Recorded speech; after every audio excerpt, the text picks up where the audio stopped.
Hi, this is Trey Pastor. I'm doing again another, I guess, reaction to three creepy true Halloween horror stories, 2018 edition for Mr. Nightmare. Again, like I said, I've been getting into listening to the stories and seeing other people react to it. So I thought, let me take a chance to react on my own. And again, so this one again is three creepy true Halloween horror stories. So let's get right to it. I'll be right back. Okay, let me put my headphones in. Okay, here we go. Right now. Go.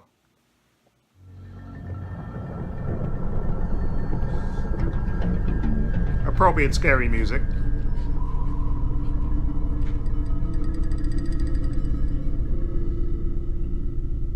On Halloween, some big abandoned mental hospital in our town is always infested with rowdy teenagers drinking, graffitiing, and making a mess with silly string. As usual.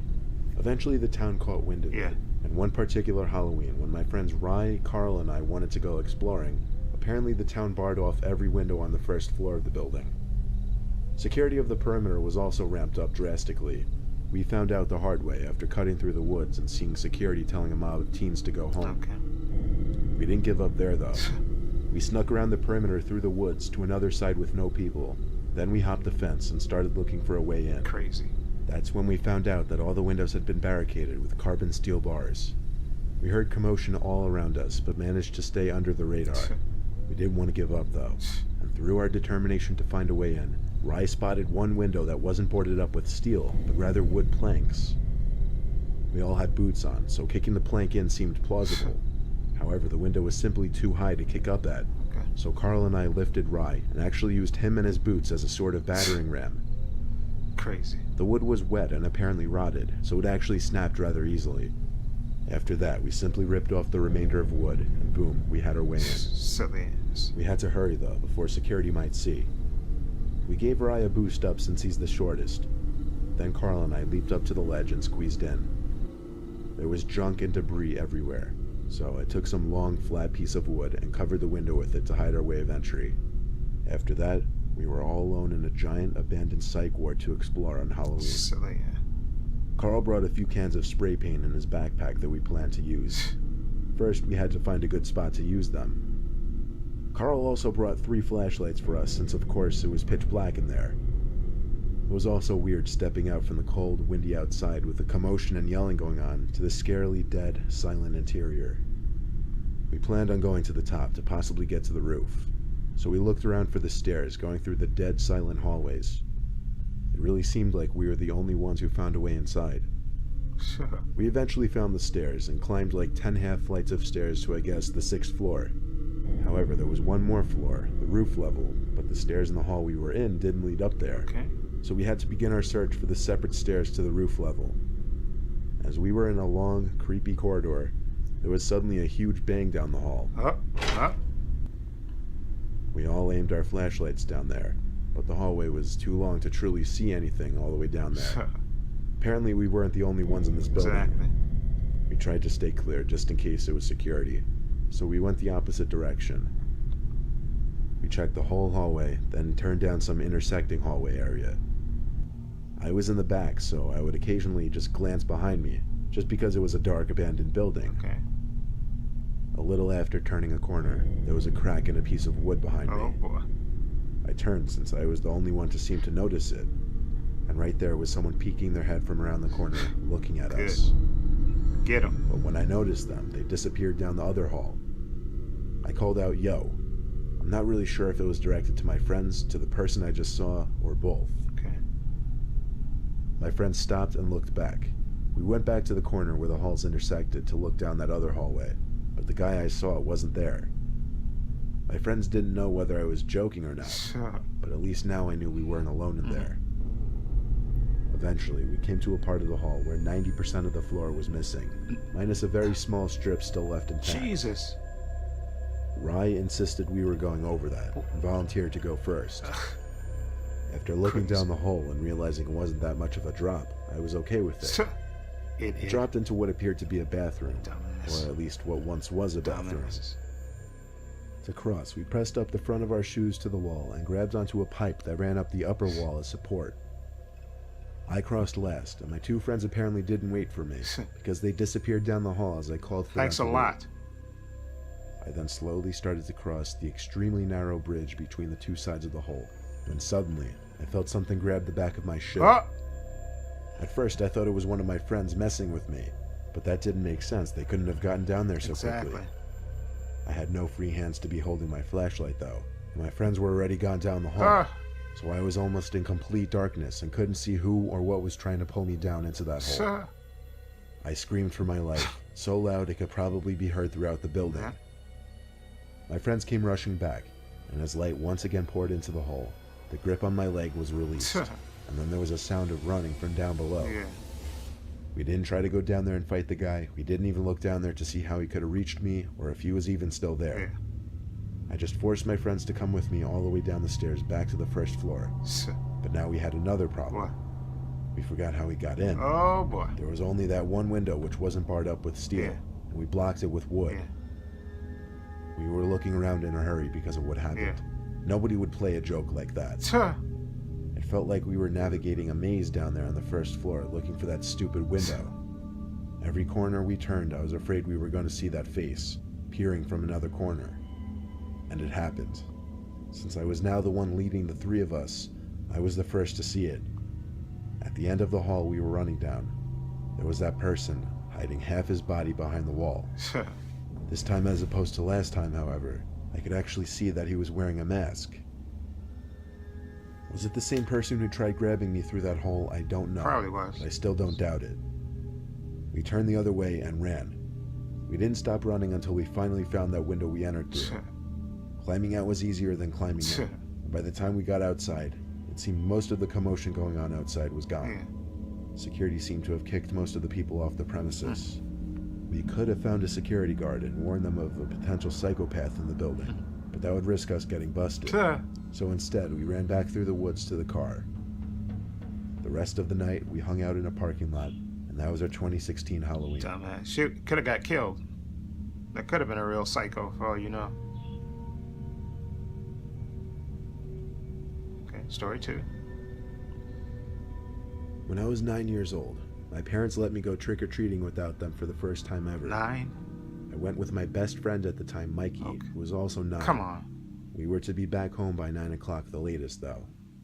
I think it was getting close to that point when we were still out Still wouldn't trick-or-treating. let 2 9-year-olds go. Trick-or-treating was a little worse By in our town themselves. because properties were so big, so it meant more walking for less candy.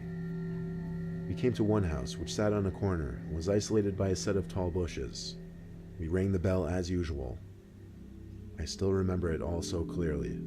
You're about to find out just why that is, though. Okay. An older man opens the door, probably in his mid-50s, Okay. thin grayish hair and a mustache. He asks what our costumes are and talks down to us like we're 6 instead of 9. He asked us if we were with anyone else boy. and seemed surprised that our parents weren't with us. Sir, yeah. Then he opened the door completely to reveal some kind of obstacle course tunnel he'd set up in his living room. Nope. It was made of cardboard boxes and Halloween No, thank you. decorations. Admittedly, it looked cool, and when he said in order to get our candy we'd have to make it through the obstacle course, No, thank you. it was very tempting. No, thank you. Mikey and I looked at one another and said okay. Ah! The man told us to come in, but he didn't look at us as he said it. Instead, he looked outside as he slowly shut the door. Yeah, he's probably looking to see if his parents are Crawled around. into that tunnel made out of boxes first, and Mikey followed after me. Sir. It was really dark inside of this tunnel, since the man had only some dim orange Halloween lights on in the room. There were fake spider webs and other Halloween toys scattered throughout the box tunnel. It was actually really big and well put together, because we struggled to find the way to the other end. But when we did, it led to a small room, also lit up by orange Halloween lights. There was a note in this room, pointing to a door, saying candy down there. Oh. Mikey went to open the door, revealing stairs to the Nope. basement. There was more orange light down there. The man was nowhere to be seen, though. Me and Mikey started making our way Oh, downstairs. you're so stupid. And when we got to the bottom, we saw nothing but a big, empty basement. Then, the door above us slammed Ah, shut. there you go. He got you. We went back up the stairs to try and open Locked. it, but it was Got locked. you. We didn't know what to do other Dumbasses. than cry for help. Dumbasses. But we stopped when we heard the doorbell ring upstairs. It rang repeatedly, actually. We listened by the basement door to hear anything. Okay. Then we heard what sounded like the front door opening. Okay. So we started screaming at the top of our Good. lungs. Then there was a commotion outside the basement, Good. like two men yelling at each other, Okay. before the door in front of us unlocked and opened, Okay. and a man and woman came up to us. Yeah. The woman hugged us and told us to follow them out of the house. Okay. Good. We followed the couple through the living room, passing the man in the corner of his room, Oh. standing over his freakish creation. Oh. The husband called the man a sick freak as Exactly. we left the house. The couple took us to their house, where the husband called the cops and the wife stayed with us, asking questions like what the man said to get us inside Exactly. of his house. Apparently, they'd seen us go into the man's house because they live across the street. Good for them. Thank you. The cops arrived, and there was an overwhelming amount of evidence for him to be Good. arrested and tried. Exactly. Of course, at the age of 9, we didn't understand the depth of the situation. Yeah. But looking back now, we're all happy that those neighbors came to our They rescue. saved your lives. And justice was served that Yeah, night. they saved your lives. Because you're stupid and naive. Should never went by yourself. Story number 3.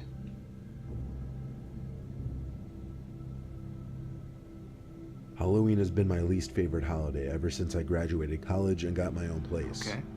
I hated the idea of strangers coming up to my house with their kids and asking for candy all day. Come on. But I dealt with it with a smile on my face. Yeah, don't be a sourpuss. My property is big, but it doesn't have any fences. And times in the past, I'd seen kids fight each other with silly string in my yard. Okay, yeah. Hell, I've even had kids teepee and silly string my house. One year, though, late at night, past the hours where the bulk of trick-or-treaters were out, Okay.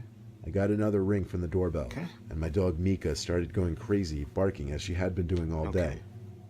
I opened the door to a person in a full-body gorilla costume. Closing the door. Only the face of the gorilla was freaky looking. It was a costume made to look scary. Close the door. He didn't say trick or treat. Close the door. He just held up a small plastic bag that was filled with some candies. Not a lot. Since it was close to the end of the night and I had a lot of candy left, I dumped a lot of it into his bag and waved goodbye. Close the door. He didn't speak any words to me though, as he just stood on my stoop, slowly going through the bag, looking at the candies I just gave And him. lock the door. As I shut the door halfway, Lock it. I stopped and continued to watch him as he looked up to me, but didn't say anything. I asked if he wanted more, but he didn't shake his head or respond Close or the anything. door. He kept looking at me weirdly, Close the door. so I just shut And the lock door it. and locked it. Call the cops. I wasn't in the mood to be playing Exactly. games. Call the cops. Plus, what he was doing was extremely Exactly. unsettling. Call the cops. I went back downstairs to my den to continue watching the movie that I had on. That's when I heard something fall outside. Oh boy. The back door was right next to my couch, Okay. so I got back up and took like 5 steps to look outside. Okay. With the back patio light on, I could see a rake that had been leaning on a pole had fallen. Okay. Given how I left it sitting, it was weird for it to have fallen on its own. Yeah. Somebody pushed it. Being Halloween, I did feel the need to go out and investigate. Oh, I threw on my slides and went outside to pick up the rake first of all. you're a brave man. It was not windy out at all, so it shouldn't have fallen on its own. Exactly. Then I noticed the door to my shed was cracked open. Ah. I have a huge shed in my backyard that I store all of my outdoor equipment in. I went over to take a look inside. Oh. As big as the shed is, the lights haven't worked in there for years. So I had to use the light from my phone screen on full brightness as a flashlight of Oh sorts. boy. I didn't know what I was expecting to You're a find, brave man. but I certainly wasn't expecting to find a gorilla mask sitting on a big box. Ah! I knew right away. The light from the phone screen only traveled so far, but I still dared walk further into the shed Oh, you're a brave man. until I saw him in the corner. There was the person in the gorilla suit, only now he had his mask off. Okay. I stepped a little closer Okay. and realized he was facing the wall, just standing motionless. He was also not a kid, rather some old, terrifying-looking man. Sir. I didn't know if he heard or saw me yet, Time to back so up. I started backing away slowly. Call the cops. But even though I didn't make a sound, his head suddenly turned to face Oh. me. It nearly made me shit myself or have a heart attack. Exactly. I ran back outside and slammed the shed door shut behind me. I then ran back to my back house door and heard the door to the shed open with a lot of force. I didn't look back. I just went inside and locked the door.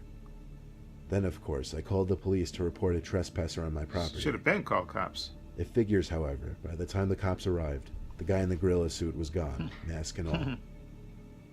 All they could do was assure me they'd be on the lookout for someone in a gorilla suit. Then they went on their way. After that, I didn't have much interest in finishing the movie. So I went upstairs and called it a night. That night in bed, I did wake up to Mika barking downstairs Oh though, boy. so I left my room to see where she Okay. was. She was in the den, by the back door, barking ferociously. Okay. I took a quick look outside, without letting Mika out with me, but I didn't see anyone, and the shed door was still shut. Okay. Still, I felt creeped out being out in that yard that Yeah. night, so I hurried back in and brought Mika up to sleep in my room with me. I fell asleep, not without hearing Mika growling slightly occasionally, which freaked me out a lot. The next morning and ever since, life has been completely normal, Okay. and that was by far the scariest Halloween I've ever had. Sir, like I said, you're a brave man. Ain't no way in the world I'm going out there. That dude, first of all, so you open the door and there's a guy standing there with a gorilla mask and stuff, a big grown ass man, closing the door back. Okay. I'm not giving him anything. Or if you're gonna give him the candy and shut the door. Okay. And then as soon as he don't fucking leave, you call the cops. Okay. If you're gonna be stupid enough to open up the door. Okay. You give him the candy and shut the door. Okay. I don't know, we're trying to have a conversation, and then when you hear noise, you're going to go out and explore. No, if you think somebody's out there, okay, call the cops. That's what they're for. Tell them, I think somebody's breaking into my house or breaking into my shed. Okay, you call the cops and let them come and deal with him. Because like I say, you don't know if this guy's crazy, psychopath. He may be mentally challenged. Maybe he is. That's why else would he be outside in a gorilla with a freaky looking gorilla costume way past trick or treating time. Okay, the guy could have mental issues and stuff, and exactly, it could have killed you, literally twice. When you kept the door open while you're staring at him in his mask, and then when you saw him in your shed with his head facing the other way, okay, suppose he'd have rushed at you and killed you right there, or snuck back into your house while you're sleeping. Okay, you call the cops, let the cops deal with him. Okay, you have a legitimate reason to call the cops. Okay, you have somebody on Halloween night in a freaky looking mask, basically, hanging around your house. Okay, that's a reason to call the cops. Okay, that's why you call the cops. I don't know why you decide to be the Hardy Boys and go explore and investigate. What are you going to do? Unless you take a weapon with you, I don't know what's the point of going outside. Okay, it was like, what you going to do? Exactly. Suppose the guy would have came at you and you have no weapon and you've been battling for your life. That's why you don't do that stupid stuff. You stay inside your house. You call the cops from the safety of your house. Call the cops. Cops be there in 5 minutes or whatever if they're close, maybe even sooner. They go arrest this guy. Like I said, because he could be mentally challenged or he could be deranged. You never know, or just drunk or whatever. And they arrest him.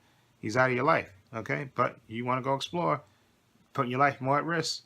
Like I said, that was like a bad cliche horror movie. You hear something strange and you got to go out and explore. Somebody weird comes to the door. That's like The Strangers, and you open up the door. And then you close it, and then you won't quite close it, and then you close it, and then you hear something. You say, that's peculiar. Let me go out and see what that is. No, call the cops. Yeah, I'm not investigating. I'm not Columbo. Okay, I'm not going to investigate. Okay, unless I got me a pump action shotgun or a 38 special.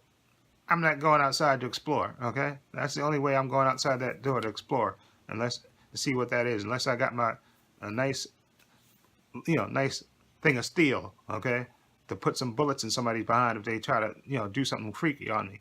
Okay, anyway, let me know what you think of these 3 creepy Halloween horror stories from Mr. Nightmare, creepy as usual. I'll leave a link to it in the description box so you can check it out for yourself. I also have links to my Facebook, my Twitter, and my Instagram in the description box, as well as a link to my other channel, Paul's Views and Opinions. Please check that out as well. And this is Trey Pastor saying so long and take care.